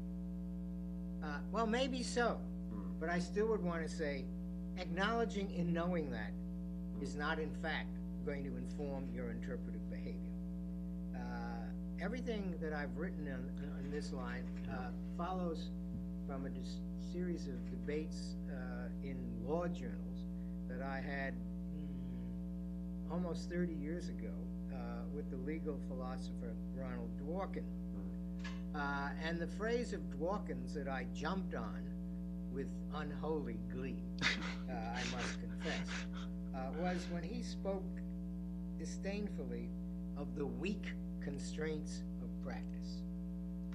And I, of course, wanted to not to defend, but to proclaim not only that the constraints of practice were not weak, but that they were entirely sufficient and had well better be, because they were all we had. So I don't see any methodological payoff, to use my inelegant phrase again, to some acknowledgement that in order to elicit the truth of the object, more than one perspective is necessary. I can say yes to what I would take to be at that moment a piety, and find it in no way affecting the way I proceeded. One more worry I had when reading your paper, or two papers. Several times you mentioned Gadamer. That is something that should not be done. Gadamer is not the way. By anybody or just by me? No, by anybody. Unless you make your living. Gadamer once wrote, and I won't get this quite right because I'm recollecting it rather than having the text before me. History must acknowledge its own status as history. That's precisely what history cannot do. And anyone who says something like that should be avoided. He wrote a lot of stuff. I would just want to respond briefly. Oh, no, that's not fair. Let these people. Quickly. I just think there may be, since Professor Fish is unrepentant, I'd like to just think of it in terms of Milton and Hobbes, since you mentioned Hobbes. Yes. What is the difference between living in a Hobbesian dispensation and a Miltonic one for the individual in the activity of finding the truth? Where does truth come from? As Hobbes says, truth is really, Hobbes is nominalism. Right. Truth comes from the Leviathan. Right. In a Miltonic world, one generates truth. Right. And I think there's an epistemological freedom of an individual who can recognize the multiplicity of perspectives. The Hobbesian citizen cannot. Well, the Hobbesian citizen should not. That's what he fears. Multiplicity of perspectives is just the way the chaos, disorder, and the dissolution of everything we hold true. But you've just once again demonstrated that right at the bottom of things, you're a good liberal. That may be true.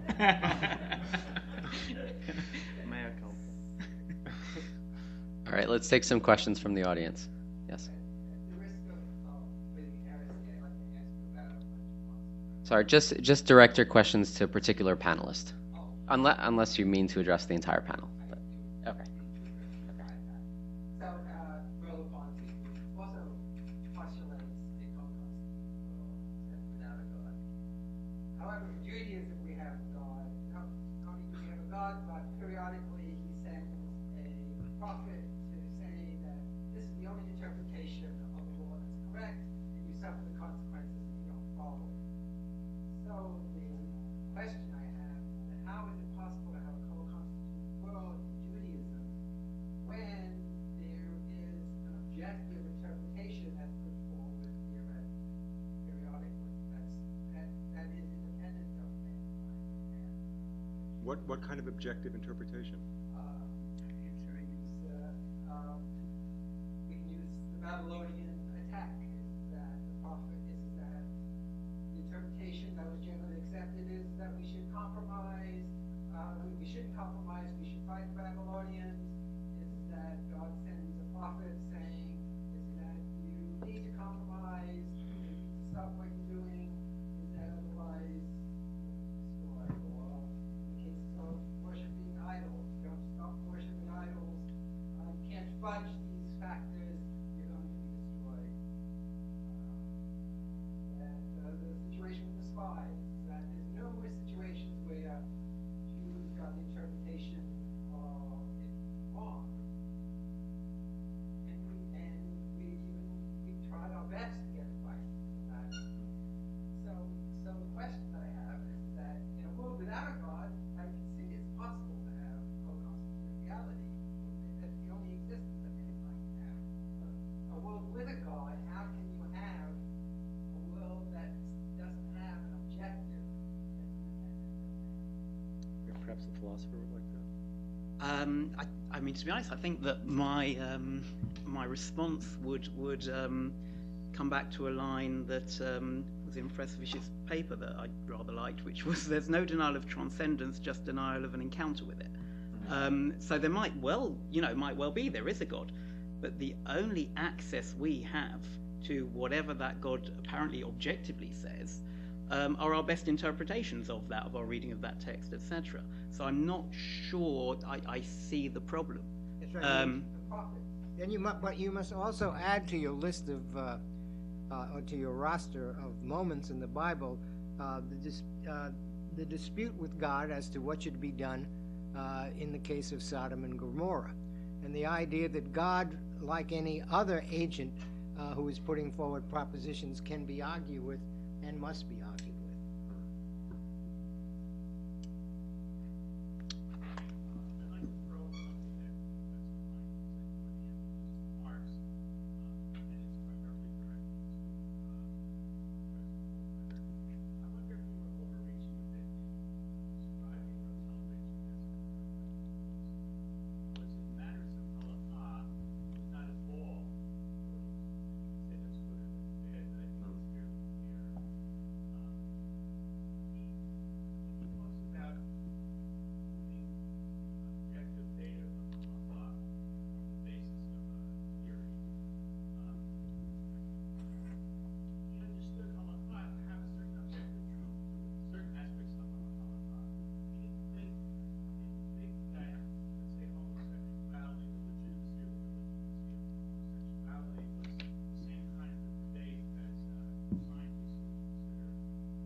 I think that's. I think. I mean, I hear. So I think. I don't think the hermeneutic circle. Forgive me for mentioning Gadamer again. Is a bad place to be. The Gemara in Brachot says that God only gave wisdom to those who already have wisdom, and that is an assertion of the hermeneutic circle. Now, without getting into any of the particular issues that you mentioned, when Milton says, Milton is a pluralist. He is the basis, in some sense, of certain conceptions of liberal pluralism, or at least arguments against censorship. I mean, I understand that Milton's pluralism is highly circumscribed. That's exactly my point. He is a pluralist, but he says, I mean not tolerated popery. That is, within his system, some things are not acceptable. Now, what are those things? It's on the basis of the tradition or the set of interpretive rules that he follows. The same is true with what the Rav considers the Deus Dixit. It makes certain demands. Shivim panim l'Torah. There are 70 sides to the Torah, not 71. Or the duck rabbit. These and these. I like Professor Fish's paraphrase. These and also these, but not those. Now, the question of what constitutes authoritative interpretation, that's for others to deal with. But the Rav felt not only liberated, allowing for the possibility of subjectivity, but there are also the constraints. Again, it's not my job to argue what are those parameters, but it does have parameters, because the Rav is not arguing for liberal pluralism in which everything goes and everything is open. Well, let me have a whack at that for a second. To make the same point that I've made several times, which is that you can, as Milton does, as Professor Kohlbrenner has just said, you can acknowledge the existence of multiple interpretive possibilities of points of view, but that acknowledgement in no way prevents you from saying, but this is the right one, and those are the wrong ones. The acknowledgement is simply an acknowledgement of our human condition, and the fact that even when someone comes to us with the so-called Word of God, or with a revelation, and Hobbes has a lot to say about this in the Leviathan, all we have is someone saying to us that I have a revelation. And so we must... There's nothing subjective. What? I'm sorry? All right, I'll give you a specific answer in the context of the quotation that Professor Kohlbrenner has twice discussed from Milton's Areopagitica, the very quotation that I was teaching today in my First Amendment course, not the whole of it, but just part of it, in case anybody who pays my salary is.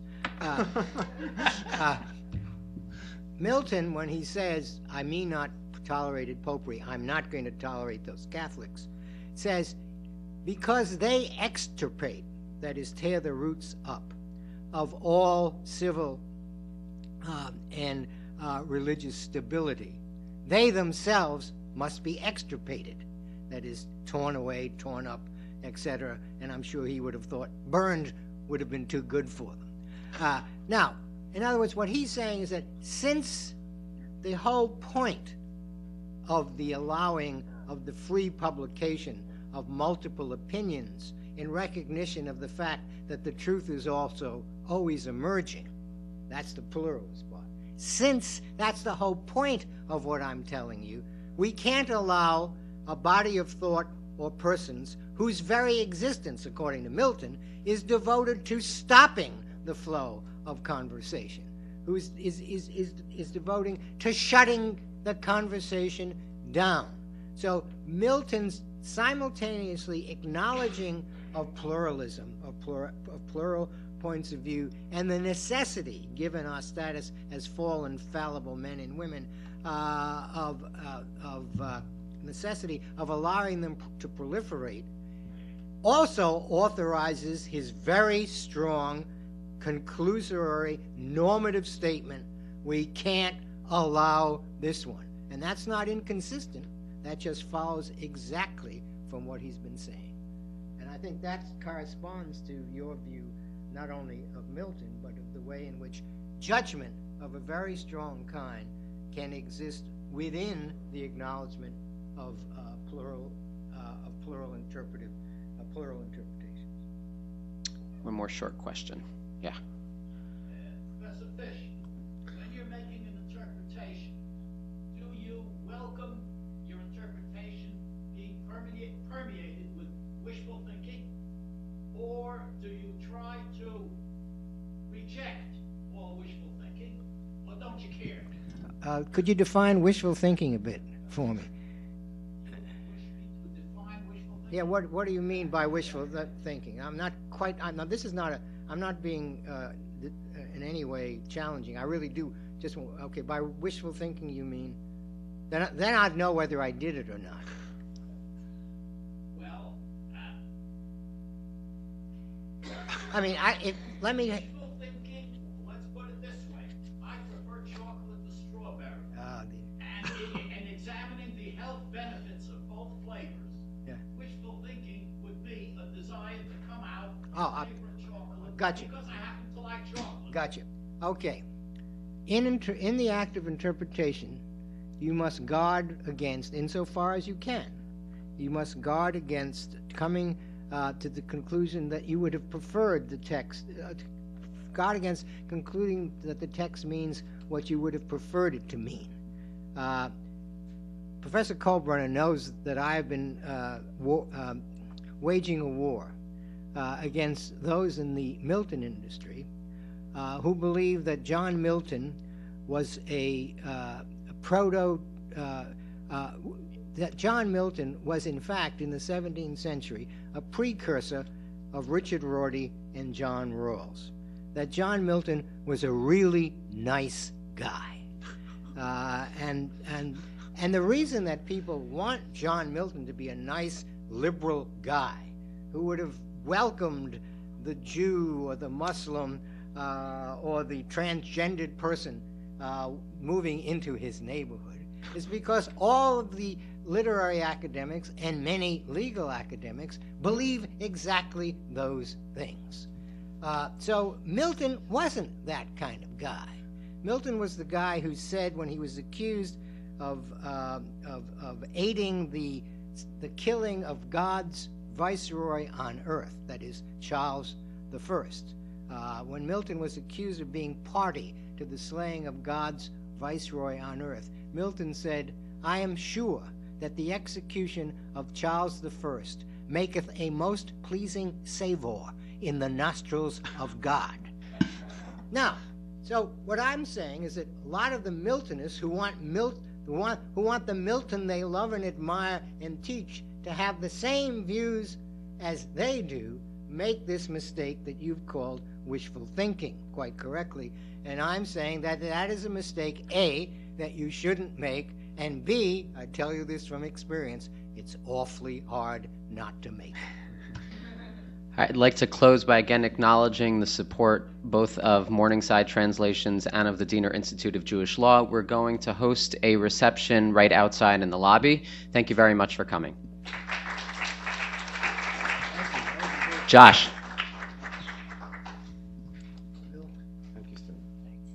Can we get a couple of pictures? More pictures. Thank you. That was fun. Yeah, it was certainly was. I'm very taken with everything you were saying and